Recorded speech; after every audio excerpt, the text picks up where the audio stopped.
بسم الله الرحمن الرحيم نحمده ونصلي على رسوله الكريم أما بعد فأعوذ بالله من الشيطان الرجيم بسم الله الرحمن الرحيم إن الله وملائكته يصلون على النبي يا أيها الذين آمنوا صلوا عليه وسلموا تسليما فيدور الشريف اللهم صل على محمد وعلى آل محمد كما صليت على إبراهيم وعلى آل إبراهيم إنك حميد مجيد اللهم بارك على محمد وعلى آل محمد كما باركت على إبراهيم وعلى آل إبراهيم إنك حميد مجيد.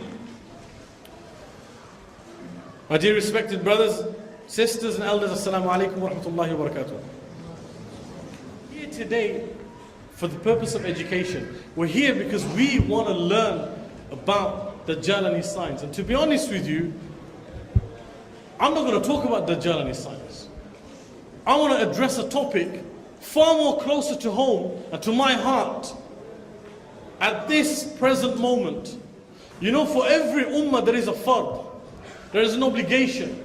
And our obligation today, for this very moment, is that I address an issue closer to home than Dajjal. Inshallah, Imam Abdullah Madun is sitting here. He will address you regarding the Dajjal. For now, inshallah, I want to turn your attention towards what are we here for?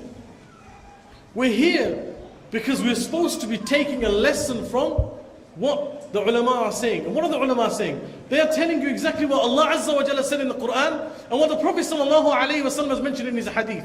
They're not speaking from themselves. They're here to educate you, not so you walk out these doors and think, oh yeah, I heard all that before. Some of the things that Dr. Usman Latif mentioned today, a lot of you might have watched these things on YouTube. A lot of you might already know these things. I know guys that could get PhDs in watching the arrivals and telling me what happened in part 34. But that's not what it's about. It isn't about you coming here and going away knowing about conspiracies. It's about you coming here today to wake yourself up. Because wallahi, the ummah is sleeping. We have been sleeping far too long. Far too long. The purpose of this event was to wake us up. To make us realize that there's a battle to be fought. That this ummah is in need of soldiers. People who worship Allah. People who will stand at night and worship Allah. People who will raise their hands towards the heavens and shed tears towards Allah. People who will repent. We're not here recruiting for macho men that will walk outside and talk about Dajjal. You know what Dajjal is about? Yeah, he's this, he's that. That's not what the purpose of today is. Today's purpose is that you walk out of these doors reminding yourself that one day this Dajjal will come and he will be the biggest test in your life. Far greater than any fitna ever to step foot upon this earth. And what have you prepared for that? That's the question I ask you. And I'll give you an answer to it. Absolutely nothing. Because we have not even prepared for our grave. The grave. We have not even prepared for our deeds that we will show in front of Allah. We have not prepared to meet the Prophet Sallallahu Alaihi Wasallam with a smiling face. I'll tell you what we're prepared for. We're prepared to sit, chat, yap, waste our time. That's what we're prepared to do. And talking about time, what is one of the major, I was going to say major, doesn't make sense. What is one of the minor signs of the Day of Judgment that is so prevalent today? يَتَقَارَبُ الزَّمَانِ. The Prophet ﷺ said that time will lapse. People will not be able to remember or recollect what they did.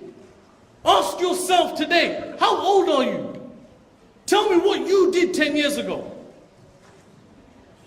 Tell me what you did 10 years ago. Okay, forget it, 10 years is too far. I ask you, what did you do 6 months ago? No recollection. What's happened to those 30 or 40 or 50 years of your life? You can't even account for that. What is that saying to you and me? Isn't that a sign? Isn't that warning us and telling us that wallahi, you will be accountable for everything that you do. Yet, we cannot even remember, some of us cannot even remember what we did yesterday, let alone 3 weeks and 5 months and 10 years. But every time we forget, and we can't remember, it's not a sign to us. We never think, you know what, actually, why is it that I can't remember? We blame other motives. We blame, oh, it's my memory. Oh, it's this or it's that. But you know when the last time somebody went to a concert 10 years ago, they remember that. They remember the concerts. They remember the parties. Oh, I remember my 18th. That was great. Best birthday ever. All night in London, Leicester Square. Because we like that. We remember that. We remember the cakes. We remember the costumes. We remember the music. I'll tell you another date that's memorable. Your wedding. The Mendi. Who doesn't enjoy that? And a bit of Bollywood in the back. Balle balle ho gaya, innit? That's what it's all about. These weddings, we remember the weddings. Everybody remembers a great wedding. Everybody remembers it. But you know what the problem is? We don't remember anything else other than these few dates. Nobody remembers to pray 5 times a day. And that's every day. I ask you, wallahi, the signs are already here. It's a reality. The signs are already here. Take another example. Adultery, fornication. How much of that is prevalent outside now? Wallahi, wallahi, everything is sexualized. Everything. You have a chocolate advert. Okay? You have a woman standing there eating chocolate, wearing what? I don't even want to say it. Now, what is the need of a woman that's promoting chocolate? What need is of her to stand there and go, No, really, what is the need for that?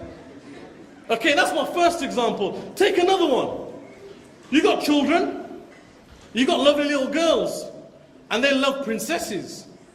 And they also love Barbie. Oh, not Barbie as in sister-in-law. I meant Barbie as in the little wonderful doll you get on the top shelf. It belongs on the top shelf. You know what a top shelf is? 10 years ago, when I was a kid, they used to tell me, when you walk in the newsagents, don't look at the top shelf. So it used to be like, right? Barbie dolls belong on top shelves. What is the need for a child to have a Barbie doll at the age of 4 that is dressed like a girl going to a nightclub? Really? And tell me, what is the use of a doll having voluptuous assets? It's a doll. Also, I ask this question all the time. Tell me, is this not a sign of the Day of Judgment? Are we not getting closer to Qiyamah? Everything you see, from the shape of cars, to the adverts you watch, to watching something on YouTube, you have a wonderful advert next to it, which you didn't want to see. Or you're on Facebook, and you're browsing pages, and an advert comes up. What was the need of that? Everything is turning into a sexualized environment. That's what we are now living in. We're living in an environment that just talks about this sort of stuff. And children don't remain children anymore. Adults become even more baligh than they were. And this is an issue for us, because this is a sign of the Day of Judgment.